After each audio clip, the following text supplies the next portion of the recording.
At my grandfather's funeral, I saw my parents fighting over a key one I didn't even know existed. What that key unlocked changed everything. I didn't come back to grieve. I came back to end the lie. My name is Meredith Blake, and this is not the story I ever imagined telling. It's not neat. It's not clean. And it sure as hell isn't kind. But it's mine. It started with a knock at the door. My door. Not theirs. It was the sheriff. He told me Hank Blake had passed. Peacefully in his sleep, they said. But death has a way of digging up more than bodies. I hadn't been back to Huron County, Ohio in 17 years. Not since the summer my parents left me with a man they barely talked about, and who up until that moment had been more myth than family. They told me it was just for a few months. 3 months tops, my mother Deborah said from the front seat of the Chevy Malibu. My father George didn't even make eye contact. He just stared ahead, jaw-clenched hands strangling the steering wheel like he was trying to crush it. I was 9. They left me on the porch of a house with peeling white paint and a wind chime that sounded like bones clinking. My duffel bag hit the ground with a hollow thud, and before I could ask where my toothbrush was, they were gone. Not a hug, not a backward glance, not a single promise they'd return. That was the first time I learned what it meant to be discarded by the people who should love you the most. Hank wasn't warm. He didn't welcome me with open arms or even offer me a drink of water. He opened the screen door with a grunt, wiped his grease-stained hands on his jeans, and muttered, "Come in, if you're comin'." That was the closest I ever got to affection for weeks. The house smelled like engine oil, old coffee, and something burned. And somehow it still felt more honest than my childhood home ever had. The first night I sat on a lumpy cot in a room with one window and a fan that rattled like it might come loose from the ceiling. I didn't cry. I didn't even take my shoes off. I just sat there staring out that window like maybe, just maybe, I'd see headlights coming back up the gravel road. They never came. But something else did. It came in the form of a man who didn't ask me questions but always noticed if my toast was too burnt. A man who never hugged me but left a clean towel folded on the cot every Monday. A man who cursed under his breath every time a machine didn't work, but never once lost his temper at me, even when I broke a wrench, stripped a screw, or shorted the power in the barn trying to figure out how the fuse box worked. He didn't raise me with words. He raised me with motion, with action, with silence that felt more stable than the loud performative love I'd once known. And if you've ever been abandoned by the people who were supposed to stay, if you've ever had to teach yourself how to matter again, just leave a like. Maybe we're not as alone as they made us feel. That first summer bled into fall, then winter, then another summer. And before I knew it, I had spent 8 birthdays on that farm without a single card from my parents. Not a text. Not a call. Not even a line of apology written in haste. And yet, somehow, I stopped needing it. I started finding worth in other things, in the rhythm of the work, in the hiss of the percolator at 6:00 a.m., in the weight of a socket wrench in my small hands. There was healing in repetition, in routine, in the kind of steady that doesn't require explanation. By the time I turned 16, I was fixing rototillers, rewiring lights in the barn, and planning to get certified in mechanical engineering.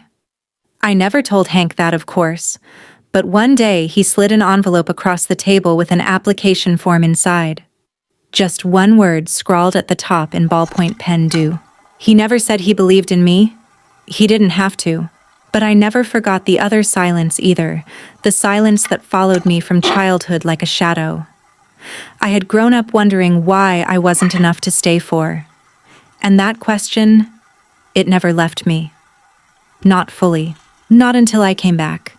Not until the funeral. Not until I walked into the church and saw them, my parents, seated in the front row, dressed in black, like they'd been part of the story all along. But I'm getting ahead of myself. That story begins the day I found the manila envelope in Hank's tool cabinet, the one that had my name in the corner. The day the truth finally stopped hiding. And from that point on, nothing was the same. I was 10 when I stopped asking questions. At first, I'd glance at the clock every night, waiting for it to strike 8, hoping that headlights would stretch across the fields and pull into the driveway. I'd sit at the windowsill with a flashlight in my hand, like some makeshift lighthouse, convinced that if I stayed visible enough, they'd remember I was out here. That maybe they'd decide to come back. But by fall, the flashlight's batteries had drained, and so had my hope. Life with Hank was quiet, but not the kind of silence that screamed at you. It was a silence that filled the room like steam, steady, slow, and warm once you let it settle. He didn't talk about feelings. He didn't talk about much at all. But his actions were clockwork. 5:45 a.m., the rattle of a metal spoon on the coffee mug. 6, the click of the back door opening to check the sky. 6:15, the smell of bacon or toast depending on the mood of the stove. He never asked me how I slept. I never asked him why my parents left. That was the unspoken deal between us. The kitchen table had exactly 3 chairs, but only 2 were ever used. Mine faced the window that overlooked the east pasture flat land, dotted with thistle and scattered shadows. On stormy mornings, I watched the thunder roll across it like a dark beast. Hank would hand me a plate, not a word, and sit across the table with a newspaper he never seemed to read. But even in that silence, I noticed things. Like how he always left one slice of toast darker than the rest, knowing I'd reach for it first. Or how he replaced the light bulb outside my room after it burned out without me even mentioning it. Or how he kept my duffel bag exactly where I dropped it that first day, untouched, like it didn't belong in a trash pile. He didn't treat me like I was fragile, but he never treated me like a burden either. There's a strange kind of freedom in being ignored just enough to breathe, but never enough to disappear. I started to wander the property in the afternoons. There were acres of open space, a barn filled with spare parts that hadn't belonged to anything in decades, and a shed where Hank kept what I later called the graveyard of broken machines. I began showing up outside the workshop more often at first, just to watch, then to hand him tools, and eventually to try things myself. He didn't stop me. One afternoon, he was fixing a busted carburetor and motioned for me to step closer. "Socket wrench," he said. I handed it to him. No other size. He didn't say it with disappointment, just correction. I tried again. And again. And finally, I got it right. When the bolt turned, he gave a small nod. That was it. But I felt it. I felt seen. That was the moment I stopped waiting to be rescued and started building the version of myself I could rescue. If you've ever had to become your own hero because no one else showed up, drop a comment. We're writing these stories for each other now. Later that year, Hank gave me an old transistor radio. It didn't work well. It coughed more than it sang, but I carried it everywhere. I liked the crackle of static, the way the frequencies faded in and out like ghosts. It felt honest, imperfect, real. By the time I turned 12, I could rewire a switchboard, bleed brake lines, and sharpen mower blades without supervision. Hank never praised me, but he started leaving tools on the workbench like an invitation. Some days, he'd leave something half-finished waiting for me to spot the missing screw or the frayed wire. We never said it out loud, but it became our language. A stripped bolt meant "I trust you to fix this." A crooked hinge meant "try again." A clean workspace meant "I saw what you did." And somehow, without ever saying "I love you," he built me back into someone worth loving. Still, a piece of me never stopped wondering, not about Hank, but about them, where they were, what they were doing. If they thought of me on my birthday, if they even remembered how old I was. That wondering was like a splinter under my skin, small, invisible, but always there. I didn't dare talk about it, not even to Hank. But sometimes when he turned on the shed light before I got there, or left a sandwich on the steps of the workshop, I let myself believe he knew. Maybe he couldn't take the pain away, but he could offer me something better, space to heal in my own time. And that somehow mattered more than all the words they never said.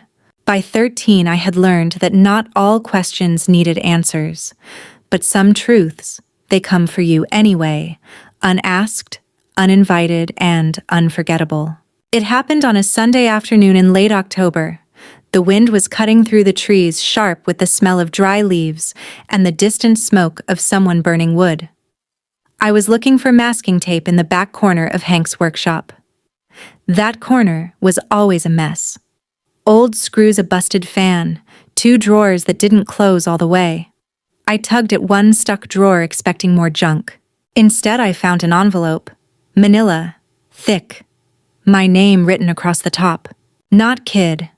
Not Blake. My full name. Meredith Grace Blake. In Hank's handwriting, neat, slow, deliberate. I froze. Inside were documents. Legal ones. Stamped. Signed. Voluntary termination of parental rights. Filed in Huron County Court, dated nearly 3 years prior. I was 11. The same summer they dropped me off. They hadn't just left. They had relinquished me. No visitation, no appeal, no reunification plan. Just a line: cold and final termination is in the best interest of the child. I don't remember how long I sat there, the envelope on my lap, my hands trembling so badly I had to press them against the workbench to stop shaking. I must have read the document 10 times, looking for a loophole, some kind of explanation. But there wasn't one. My parents hadn't made a mistake. They'd made a choice. And I was what they chose to leave behind. I waited for tears, for anger, for that scream I thought had been growing inside me for years. But nothing came. I just sat there feeling something I couldn't name, something emptier than silence, something deeper than loneliness, a kind of hollow that even Hank's quiet kindness couldn't fill. I slid the paper back where I found it, closed the drawer, and wiped the dust off my jeans. When I turned around, Hank was standing by the shed door holding a pair of pliers. He didn't say a word. Just looked at me like he knew. At dinner that night, he burned the bottom of the chili like always. Neither of us mentioned it. He passed me the pepper and I stirred slow circles in my bowl, watching the flecks rise and fall like ash. He didn't ask why I was quiet. Maybe he didn't need to. Or maybe he knew that grief had no language. Afterward, he opened the closet and pulled out a small wooden box. "Found this in the barn," he said, setting it on the table. Inside, a rusted compass and a pocket knife. The initials HB etched into the handle. "Yours, if you want it." I nodded. I didn't say thank you. I didn't know how. But I kept that box on my nightstand for years. If you've ever discovered a truth that shattered your world, but somehow helped rebuild you stronger, just drop a number in the comments. 1 to 10. It doesn't matter. Someone else out there might need to see it. The next morning, we didn't speak about the file. But when I came down to the shed, Hank handed me a wrench mid-repair. Our fingers brushed. It was quick, just a second. But I felt something shift. I thought maybe he was about to say something. Instead, he cleared his throat and muttered, "You'll need your own set soon." That was how he loved me. Not through hugs, not through speeches, but through readiness, through tools, through space. That night, I added a new line to the mental notebook I kept inside my head. If they come back, don't ask why they left.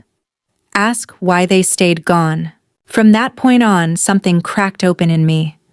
Not all the way, but enough. Enough to stop pretending I hadn't been waiting for them. Enough to stop expecting closure. And enough to start focusing on the only thing I could control, what I built next. I didn't know it then, but that decision to stop searching and start creating would shape everything that came after. From the projects I'd take on to the person I'd become to the legacy I'd be handed, and the war I'd have to fight for it. All of it began with that file, that quiet drawer, that one sentence buried in a court record that read like a whisper, "They let you go." And it echoed louder than any scream I ever held inside. The day I stopped waiting for them, I started waiting for the future instead. I didn't know what it would look like. I didn't have a name for it. But I felt it stirring like a storm gathering beneath my ribs, urgent and restless. That file had cracked something loose in me, Not in a destructive way, but in the way earthquakes shift the foundation so new roots can grow. I poured everything into the shed after that. I started sketching things in the margins of my notebook's tools, levers, braces, strange contraptions I didn't have names for. I watched YouTube tutorials on an old laptop Hank salvaged from a garage sale, its fan louder than the tractor, but still chugging along. I learned to weld on weekends and burn through more gloves than I care to admit. I wasn't chasing awards. I wasn't trying to prove anything. I just needed something to fix because I couldn't fix them. And Hank noticed. He didn't say a word about the sudden influx of schematics scattered across the kitchen table. But he did leave a fresh set of blueprints beside my cereal one morning. No note. Just a quiet gesture. Keep going. I wanted to build something that mattered. The idea came from a magazine I picked up at the feed store. Tucked between ads for chicken feed and grain silos was a story about a high school student who built a collapsible wheelchair for his grandfather. It wasn't the story that caught me. It was the design. Clean, compact, practical, but not enough. Our wheelchair at home was a clunky relic. Hank hadn't needed it yet, but he told me once offhand while changing a belt on the generator, "This damn thing's gonna be the death of me." I remembered that, so I decided I'd build him one better. Lightweight, foldable, easier to lift. I had no idea what I was doing, not really, but I had grit, and a shed full of trial and error. I scavenged parts from broken carts, hacked apart old hinges, bent aluminum tubing with a heat gun and prayer. I worked until my fingers blistered and the welds finally held, and I was 16 when I finished the prototype. It looked like hell patched together like a Frankenstein of hope and stubbornness. But it rolled. It folded. It worked. I wrote a 3-page essay, filmed a grainy demo video on Hank's flip phone, entered it into the Ohio Young Inventors Fair, fully expecting rejection. I won 3rd place. They called it practical, if underwhelming. But I didn't care, because the letter that came 2 weeks later changed everything. A scholarship. Partial, but enough. A spot in a state-funded STEM cohort if I kept my grades up. It felt like someone had finally cracked a window in the sealed room I'd been living in for years. And Hank! He didn't say congratulations. He slid a box of assorted screws across the workbench and said, "You'll probably need these more than I do." That was it. But when I walked out that day, I swear the light in the barn looked different, like something had shifted, less shadow, more sky. If you've ever had someone believe in your work more than they believed in their own comfort, someone who sold what they had just to see you fly, write their name in the comments, or at least their initials. Let them live here too. Later, I found the receipt. Tucked under Hank's tool ledger was a folded slip from A72 Salvage, aluminum tubing. Paid in cash. I recognized the number. It was the old Ford, the one with the cracked windshield and the bumper sticker that read, "Railroaders don't quit." That truck was his pride, and he sold it. Not for bills, not for food, but for me. I didn't cry, but I ran my fingers over the receipt until the ink smudged. People talk about unconditional love like it's loud, like it's soft music and gentle arms.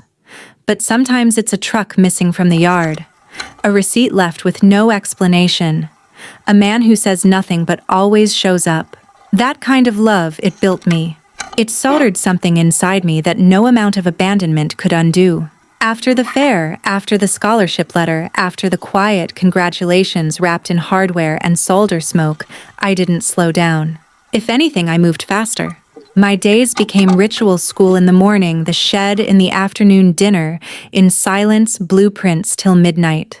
It wasn't glamorous, it wasn't cinematic, but it was mine. And for the first time in my life, I felt like I was writing a story I actually belonged to. I built a second prototype of the collapsible wheelchair, sleeker, lighter, more functional. I adjusted the bearings, changed the armrests, added a brake system that didn't squeal like a dying bird. I sent the design off to a mentor from the STEM program, someone named Dr. Keller, who emailed back, "Have you considered patenting this?" I didn't even know how to respond. So I asked Hank, He looked up from his coffee, shrugged, and said, "If it's worth stealing, it's probably worth protecting." That was Hank's version of encouragement. We filed the paperwork together. He paid the application fee without blinking, and when I offered to repay him once I got a job, he said, "Your job is to build. I'll handle the rest." I didn't know it then, but those words, "I'll handle the rest," would echo in ways I couldn't predict. Because when someone shows up for you that many times, it's hard to imagine a future where they won't be there. But they don't tell you that part. They don't tell you how fast things unravel. I was 17 when he got the first call from the doctor. I only overheard one side of the conversation, but I knew.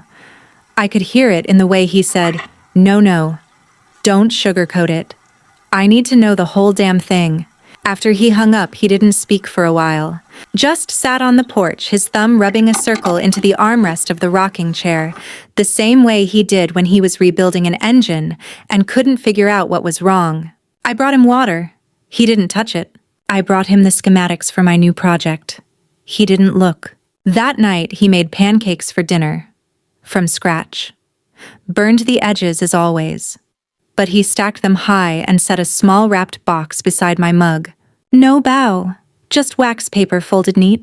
Inside was a brass pocket watch. Heavy. Cold. The back read "Keep building." The front wouldn't tick. The hands were frozen at 7:14. But the message was clear.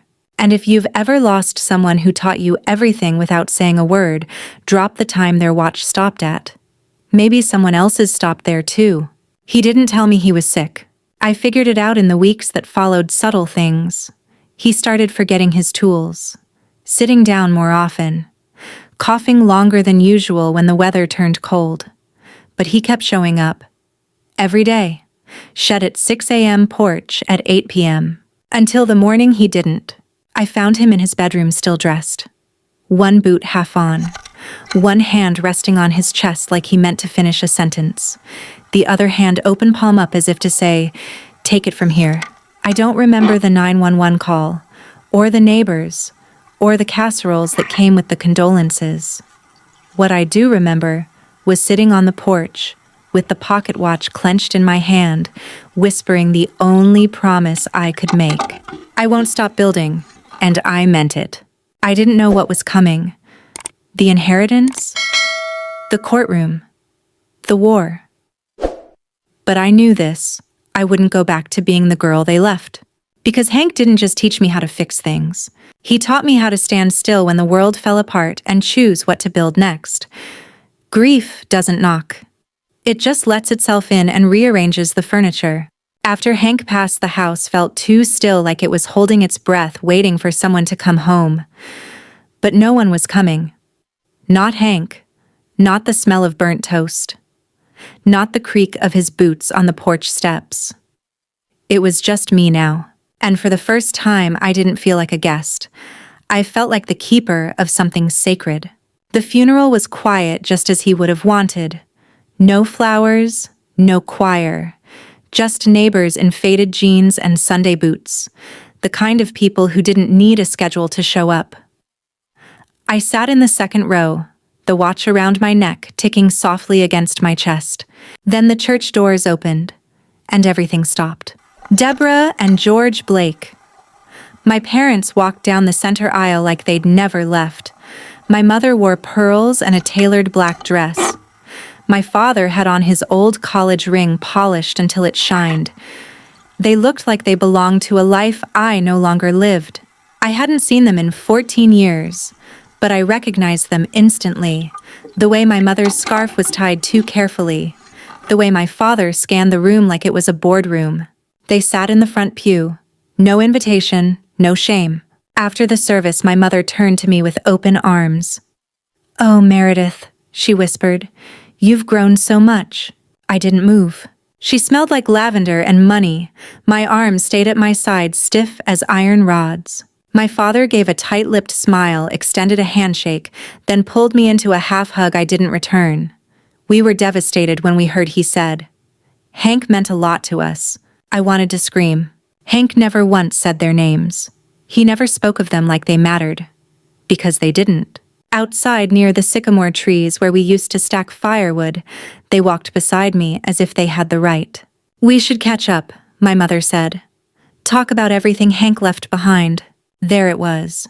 Not even a full day after he was in the ground, and they were circling the estate like vultures.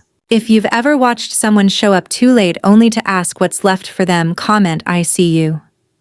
Because some people only return for the inheritance, not the memory. I stopped walking. "What exactly are you here for?" I asked. My father straightened his blazer. "To help. The farm, the land, the assets. It's a lot for someone your age." My mother placed a manicured hand on my arm. "We want to be a family again. It's what Hank would have wanted." I pulled away. "You signed me away," I said. "You didn't lose me. You left me." Her smile cracked for half a second, then returned. "That's not fair, Meredith." "No," I said. "It's not." My father stepped in. "Let's not let bitterness get in the way of practicality." I looked at them, well-dressed, well-rehearsed, already thinking in dollar signs. "He's not even in the ground yet," I said. "And you're already counting."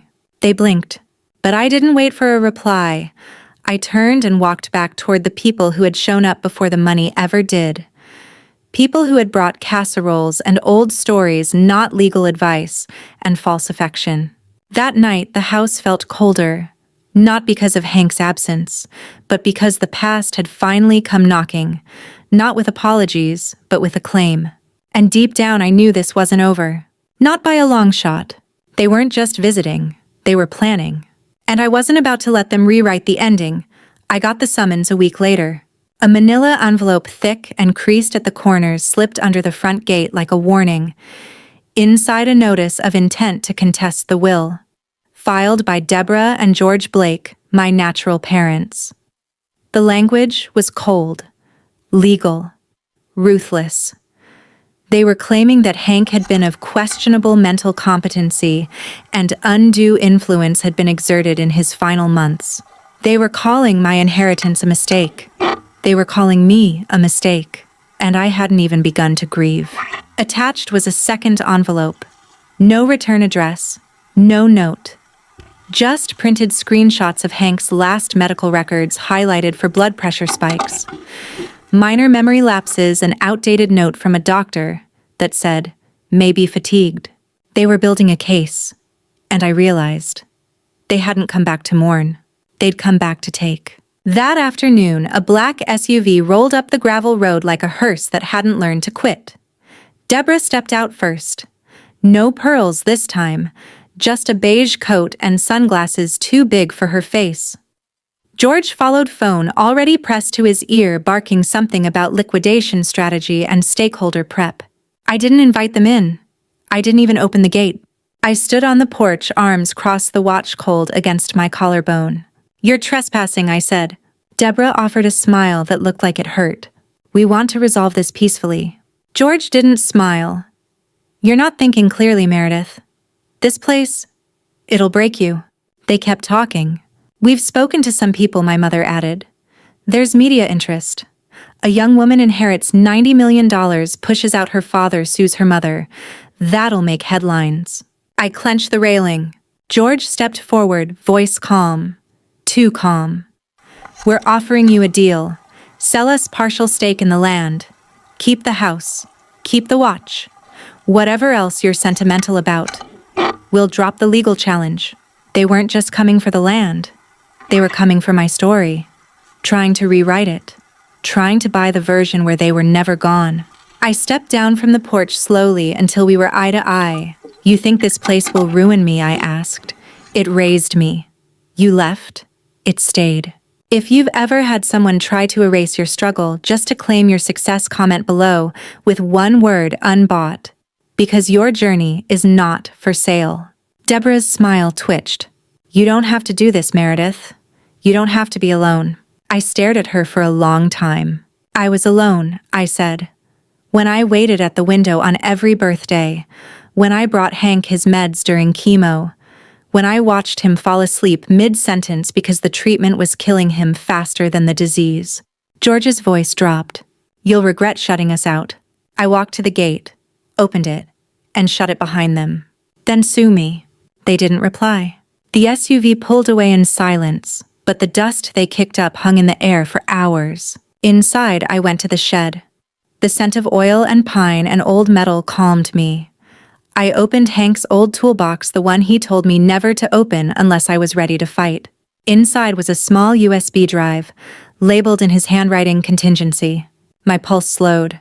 This wasn't just a fight over money. This was about identity, memory, proof, and Hank he had always known. He didn't just leave me an inheritance. He left me ammunition. The USB drive didn't look like much. Just a scratched-up piece of plastic with a metal slider that clicked too loud. But inside it held everything. Scans of medical reports, voice memos Hank had recorded from appointments, ones I never even knew he'd taken me to, blueprints of the workshop, property deeds, tax filings, even a time-stamped video of Hank holding the pocket watch, looking directly into the camera, saying, "This watch belongs to Meredith. So does everything I've built.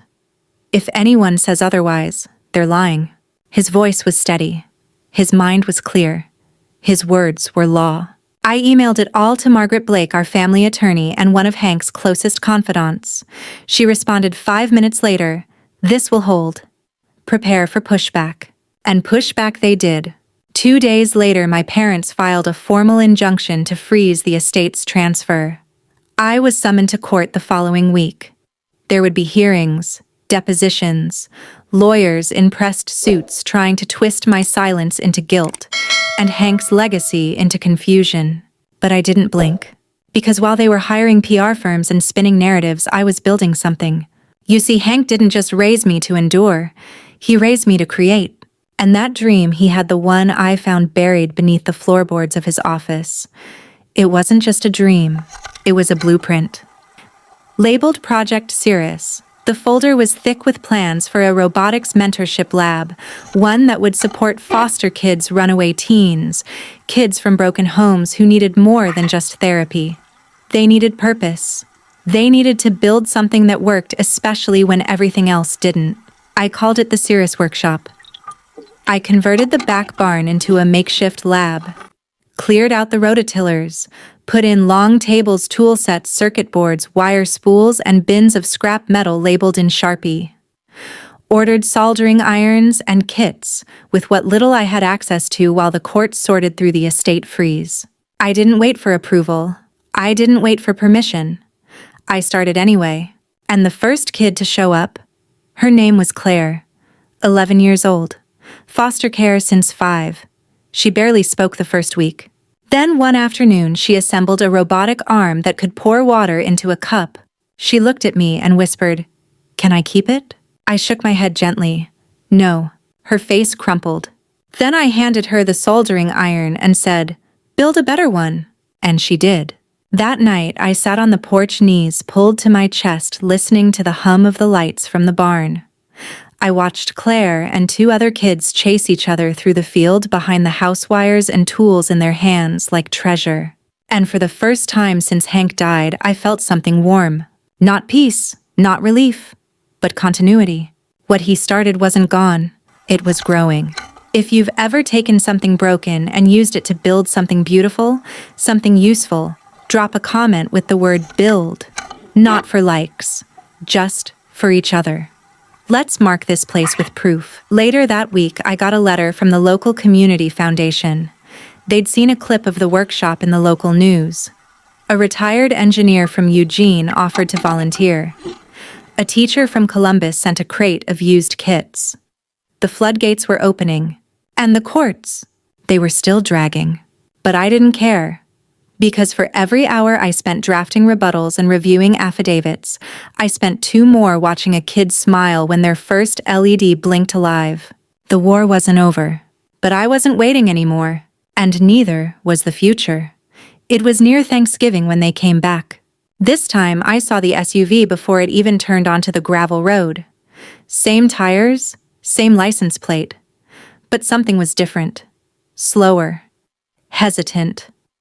Like even the vehicle knew it was no longer welcome. Only one door opened. Deborah stepped out. No pearls, no makeup, no perfectly pressed coat. Just a beige sweater, faded jeans, and hands shoved deep into her pockets.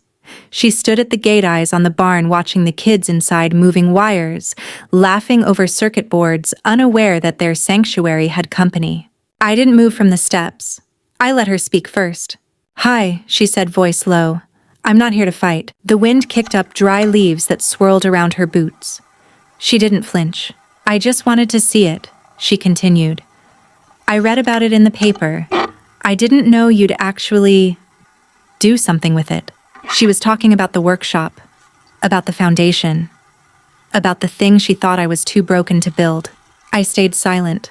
She looked at the barn again, eyes scanning the wooden sign I'd burned into the siding myself. The Cirrus Workshop, a place to build back. "You were always like him," she said softly, "even when you were little." I let that sentence hang, not because it hurt, but because it felt true. She stepped forward, then stopped just at the gate. "I came to say I'm sorry," she said.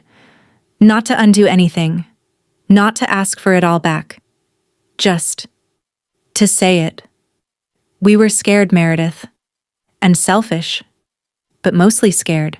The apology didn't come with tears or dramatic gestures. No envelope, no legal angle. Just a woman standing in the cold wind, shrinking a little beneath the weight of her own guilt. I didn't rush to forgive her, but I didn't turn away either. Then she added, "Your father's sick, pancreatic. It won't be long."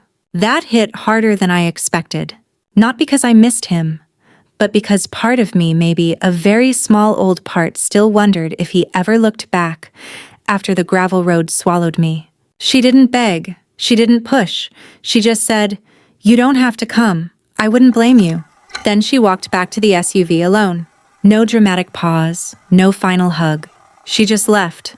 That night, I sat in the shed, the soldering iron still warm in my hand. The lights outside dimmed as the kids left, parents or caseworkers arriving in old vans and borrowed sedans. I looked at the ring on my finger, the one I forged from Hank's old socket wrench. Inside it, I'd engraved one word: legacy. Not inheritance, not revenge. Legacy. And if you believe that legacy isn't something you're given, but something you build with your own hands, right? Still building in the comments. Because we're not done. Not yet. Upstairs above the barn, I'd converted Hank's old loft into an office. Narrow walls, one window, one desk, one kettle. I went there after everyone left. I opened my journal but didn't write. I just listened to the wind slipping through the shutters, to the hum of the light in the hallway, to the quiet that had once made me feel abandoned, but now made me feel steady. Below, Claire was still cleaning up the benches. She waved when she saw me at the window. She didn't need to know the whole story. She only needed to know she was safe to begin hers. And if they came back tomorrow or next week or after the court ruled, I would be ready. Not with vengeance, but with clarity. Because I wasn't just defending a farm. I was protecting a future Hank helped me imagine long before I had the words to name it. The court date arrived under a gray sky. It felt fitting, like even the weather understood what this day meant. It wasn't just about Hank's estate. It wasn't just about money. It was about memory, about voice, about who got to tell the story of a man who rarely spoke, and the girl he raised without a single blood tie. I walked into the county courthouse in jeans and a navy blazer that still smelled like sawdust. The same boots I wore every day at the workshop thudded quietly on the marble floor. My hair was pulled back in a braid, loose strands falling into my eyes. I didn't bother fixing them. Across the courtroom, Deborah and George were already seated with their attorney, some sleek man in a suit too expensive for our zip code. My mother's hair was tight, her lips drawn. My father looked relaxed, like he was waiting for a board meeting to start. I didn't greet them. Margaret Blake, our family attorney and the executor of Hank's will, nodded at me from the front table. Calm, composed. She didn't smile. She never did. And I loved her for it. The judge arrived, gray hair, sharp glasses, and a gavel that didn't need to bang to command attention. Proceedings began. Their lawyer opened with family concern, confusion surrounding Hank's health, questionable influences, and a phrase that made my stomach turn. It is in our belief that Miss Blake, while well-intentioned, may not have fully understood the magnitude of what was left in her care. Translation: she's young, she doesn't deserve it. Margaret didn't flinch. She stood, cleared her throat, and placed the pocket watch on the table. This, she said, is not just an heirloom, it's a key. The room tilted. She opened the back panel, revealing the QR chip embedded beneath the face. She held up a biometric scanner. It clicked green. This watch is encrypted to Meredith Blake's pulse pattern. It contains a sealed will file, time-stamped with video confirmation estate details, and an activation only accessible to her. It is legally sound, technologically secure, and fully documented. She paused, then added, Hank Blake didn't make a mistake. He made a plan. Their attorney objected. The judge overruled it. Deborah stood. She's our daughter. I stood too. No. You signed that away. I wasn't abandoned. I was discarded. And you don't get to rewrite that. George spoke up, voice cold. You're making a mistake. Margaret opened a folder. Here are the signed parental termination documents, tax filings, medical logs, the encrypted video testimony, and the foundation documents for the Cirrus workshop. Mr. Blake didn't leave her money. He left her mission. Silence fell. I looked at my parents. If you'd like to visit, I said, you'll need to sign in at the gate like everyone else. The children have security clearance. Their lawyer closed his folder. They had nothing left to say. If you've ever taken back the story they tried to steal, if you've ever stood in a room full of people who once made you feel small and claimed your space anyway, write, I'm here now, in the comments. That's it. That's enough. When it was over, I stepped outside. The sky hadn't cleared, but the air felt lighter. A breeze caught the edge of my blazer and lifted it slightly as if to remind me I could still move forward. Margaret walked beside me to the curb. He would have been proud, she said. I smiled. He already was. The papers were finalized 2 weeks later. The estate was officially mine on paper, at least. But I never saw it that way. Hank didn't leave me land. He left me trust. Not the kind lawyers can file or courts can seal. The kind you earn in grease-stained shirts and late-night welding lessons. The kind you pass on without words. Still, the weight of it all settled heavier than I expected. $92 million. That's what the papers said the estate was worth. That's what the headlines screamed when the story hit local news. Abandoned child inherits. 92 Mirror Farm and Tech Holdings parents. Sue over daughter's surprise inheritance. Silent grandfather leaves legacy through engineering prodigy. They turned Hank's life and mine into spectacle. But I didn't care. I had work to do. I expanded the Cirrus workshop. We built a new lab space with 3D printers and hydraulic testing rigs. I hired 2 mentors. One was Claire, yes, that Claire, who had grown into a bold, brilliant 16-year-old who soldered cleaner lines than I ever could. We launched our first outreach program into public schools that spring. But the real turning point came at a conference in Cleveland. I'd been invited to speak the girl who built a legacy, they called it. I didn't like the label. I hadn't built it alone. Hank built it. The kids built it. I just kept the lights on. Still, I stood behind that podium, the watch around my neck, and told them the truth. I was discarded. Not just left behind, but erased. But I didn't vanish. I became. And that difference is everything. The room clapped. But I wasn't there for applause. I was there for the 3 teenage girls in the front row who came up afterward with drawings in their notebooks and questions in their eyes. I told them start anyway. But even as Cirrus grew and the court battle became a memory, one thing lingered. My parents.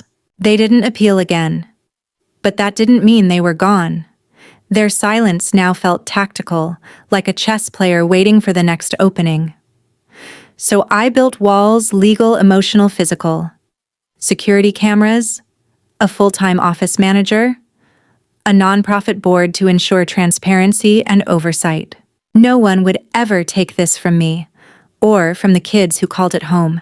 And if you've ever had to guard the thing that healed you because you knew they might come for it too, write, not yours in the comments. Let's remind each other what can't be taken. One rainy night, I found myself back in the loft above the barn. The kettle hissed quietly. The fields outside blurred into a fog. I flipped through Hank's old notebooks, most pages covered in diagrams, notes corrections in red pen. But at the back of one was something different. A letter, unfinished. It read, "Meredith, if you're reading this, then I'm already gone. I wish I could say more. I was never good at that. But I need you to know this." It ended there. No signature, no final words. But I knew the rest. He didn't need to say it. He'd been saying it in every look, every burnt pancake, every tool he left out just for me to find. He wasn't perfect, but he was there, and that made all the difference. So I closed the notebook, finished my tea, and went back downstairs because the kids would be back in the morning, and there were circuits to test and wires to untangle.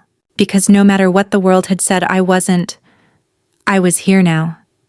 Some people think closure is a door that slams shut. A final conversation, a last word, a courtroom gavel echoing through silence. But I've learned it's not. Closure is a door you build yourself from scraps of memory and quiet decisions, then choose when or if you want to walk through it. And I wasn't ready to walk away just yet. In the weeks following the final court ruling, I threw myself deeper into the work. Not out of avoidance, but out of clarity. If my past was a broken map, then this workshop, this place, it had become my compass. One morning, Claire brought me a note from a girl named Olivia, 12 years old, new to the county, on her third foster home. She'd heard about Cirrus from a school counselor. The note read, "I don't know what I'm good at, but I want to try something, please." That afternoon, she showed up at the barn, oversized hoodie, calloused hands, eyes like they hadn't trusted light in a long time. I handed her a basic circuits kit and said, "Start wherever feels right." Within 10 minutes, she had assembled a working light sensor. Within a week, she was teaching 2 other girls how to troubleshoot their first builds. There was something in the way she moved, cautious at first, then bold. Like she was learning to believe the ground wouldn't fall out beneath her anymore. And it reminded me of someone, of me, of Hank. One night, I stayed late after everyone left.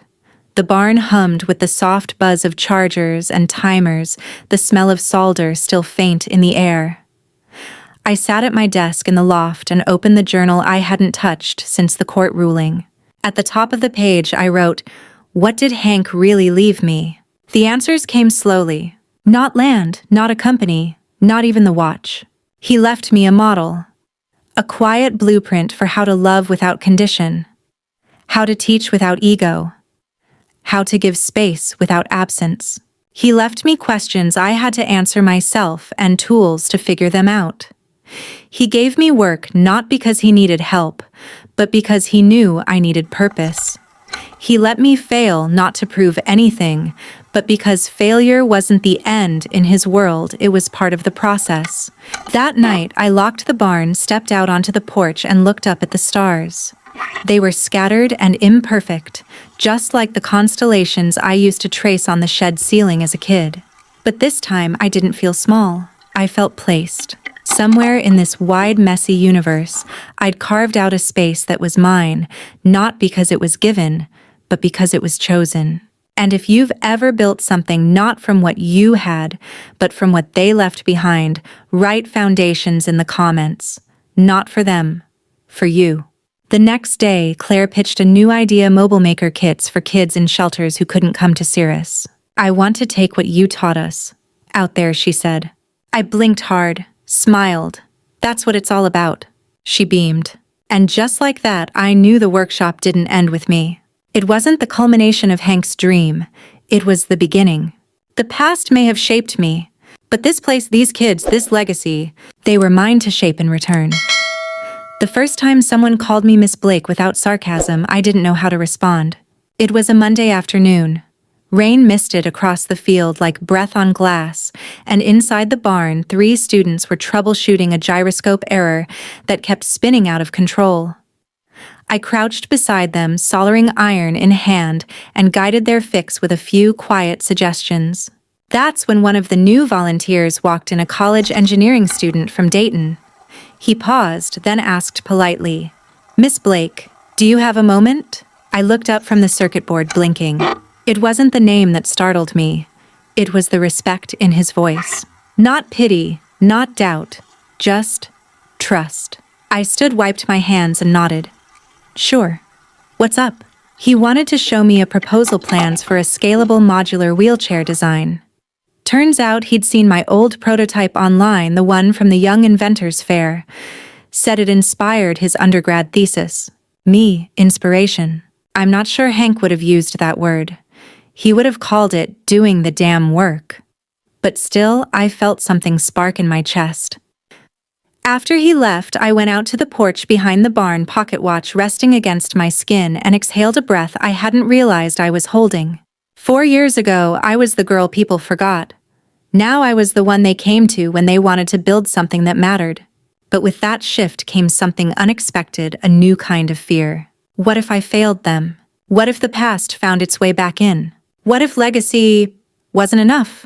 I didn't have Hank's patience or his steadiness. I wasn't always graceful.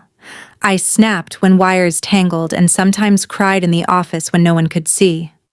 I second-guessed every budget decision, every grant proposal, every press interview.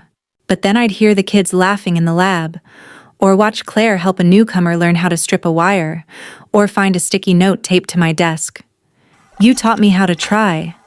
Oh, and I'd remember this wasn't about perfection. It was about presence. If you've ever doubted your ability to carry someone's dream, if you've ever felt the weight of legacy and still chose to lift it anyway, write.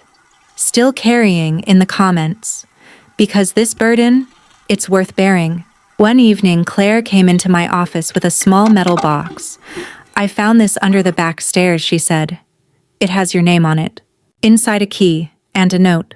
Meredith, this one's yours. The safe in the root cellar. You'll know what to do with it. H." I hadn't thought about that old safe in years. We used to joke it held ancient tools or Hank's secret chili recipe. But when I opened it, I found something else.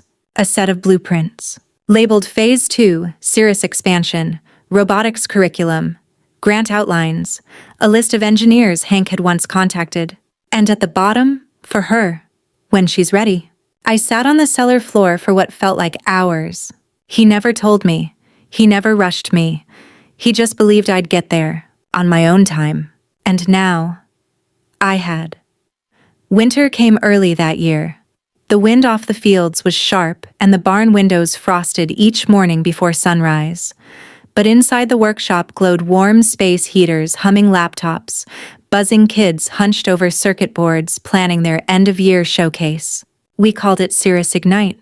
It was Claire's idea, a chance for every student to present something they'd built, something they'd fixed, something they believed in. No prizes, no rankings, just light and voices and pride.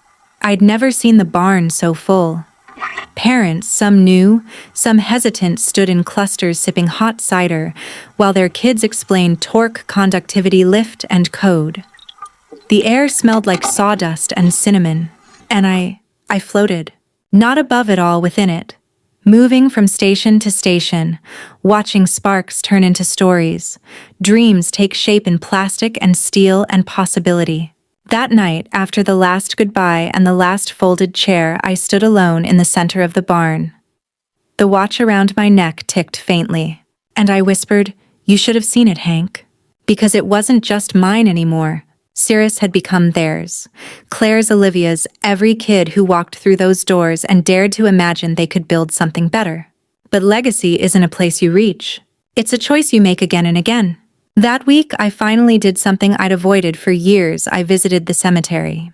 I brought a wrench, a polished one from our first tool batch, wrapped it in ribbon, set it beside his name. Henry Blake. No middle name, no epitaph. Just solid letters on a stone that weather didn't dare touch. I sat cross-legged in the frost, hands tucked beneath my coat, and spoke softly. "I'm still figuring it out, you know, but the lights stay on. The kids keep showing up. And I don't think I'm broken anymore. Just rebuilt." Then quieter, "I miss you." Snow fell lightly. And for once, I didn't feel alone out there. Back at the workshop, I found a package on my desk, no return address. Inside, a framed photo of Hank and me, unstaged, grease on my cheek, his hand on my shoulder. Both of us mid-laugh. On the back, one line was written in ink. She made something of it. I don't know who sent it. Maybe Margaret, maybe Claire, maybe fate. But I hung it above the whiteboard. And every time a kid struggles to get a motor running or thinks their design isn't good enough, I point to it and say, start anyway. And if you've ever had to rebuild from pieces they thought were useless, if you've ever forged strength from silence, right, I made something of it in the comments. Because your story matters. It always has. That night, I locked the barn and walked the long way home through the orchard path, boots crunching snow, the moon slicing through the branches like silver wire. And as I reached the porch, I looked back. The barn stood quiet now, but inside I could still feel it. Sparks. Dreams. Legacy burning steady like a soldering iron left just warm enough to light the next hand that picks it up. The invitation came in a plain white envelope tucked between junk mail and a seed catalog. Embossed on thick paper, elegant serif font, the National Maker Awards. Lifetime Impact recipient, Meredith Blake. At first I thought it was a prank. Some algorithmic mistake. Lifetime, I was 26. Most days I still felt like I was figuring out how to operate the office espresso machine. But there it was. Official. Unmistakable. Claire found me staring at it later that afternoon and burst into a grin. You have to go, she said. I don't even own a dress, I replied. 2 weeks later, I stood in the lobby of a hotel I couldn't afford dressed in black. My hair swept up, hands trembling inside the same boots I wore in the barn. A stage waited behind velvet curtains. Cameras. Reporters. Applause I hadn't earned, or at least didn't think I had. But when they called my name, I walked out anyway. The lights were bright, the crowd even brighter. And as I stood behind the podium, heart rattling like an untuned engine, I glanced down at the watch around my neck and thought about Hank. I thought about soldering wires in silence, about waiting by the window as a child, about the ache of almost being erased. And I thought about the barn, the kids, the sparks, the letters, the lawsuits, the laughter. And then I said, I didn't come here to win anything. I came here because a man who didn't have to love me chose to. He handed me a wrench instead of a hug, a circuit board instead of a lullaby. And it was the first time I believed I could build something instead of break. The room was silent. Then I added, voice shaking. They say legacy is what you leave behind, but I think it's what you give while you're still here.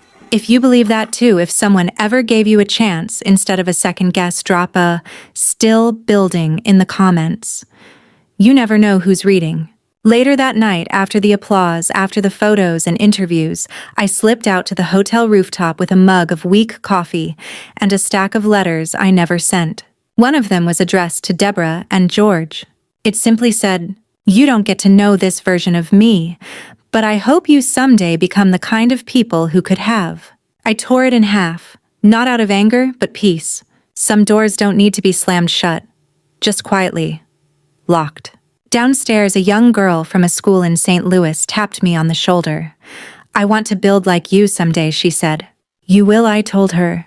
And I meant it. Because Cirrus wasn't just a workshop anymore. It was a movement. What began as a whisper in a quiet barn had become a chorus echoing across the country, kids who'd never been handed anything learning how to make everything. And me, I was no longer just the girl who'd been left behind. I was the one building roads where there had been none, blueprints from memory, circuits from pain, bridges from silence. Sometimes I still wake up before sunrise and listen for the sound of Hank's boots on the stairs. The barn is quiet, then bathed in blue light from the security lamps, the scent of cedar and cold metal in the air. I sit by the window, cup of coffee in hand, and watch the frost melt slowly off the panes. And I smile. Because even though he's gone, he's everywhere. In the grooves of the tools we still use. In the quiet confidence of the students soldering their first board. In the watch I wear every day, not because it tells time, but because it reminds me who I am when everything else falls silent. I never got to say goodbye. But I got something better. I got to carry it forward. Cirrus is now in 6 states. Claire runs the Ohio hub. Olivia teaches weekend robotics. And every year, new kids walk through the doors, some scared, some silent, but all of them with something just waiting to ignite. And me, I'm still here, still teaching, still learning, still building. Legacy isn't what we leave, it's what we light. So if you're here reading this, still wondering if your pain can grow into purpose, if your silence can shape something louder, know this: it can. It already has. And if you believe in that, if you believe in building a life from what others discarded, subscribe, share your own story in the comments, and join us. Because your voice may be the spark someone else is waiting for. And together, we build anyway.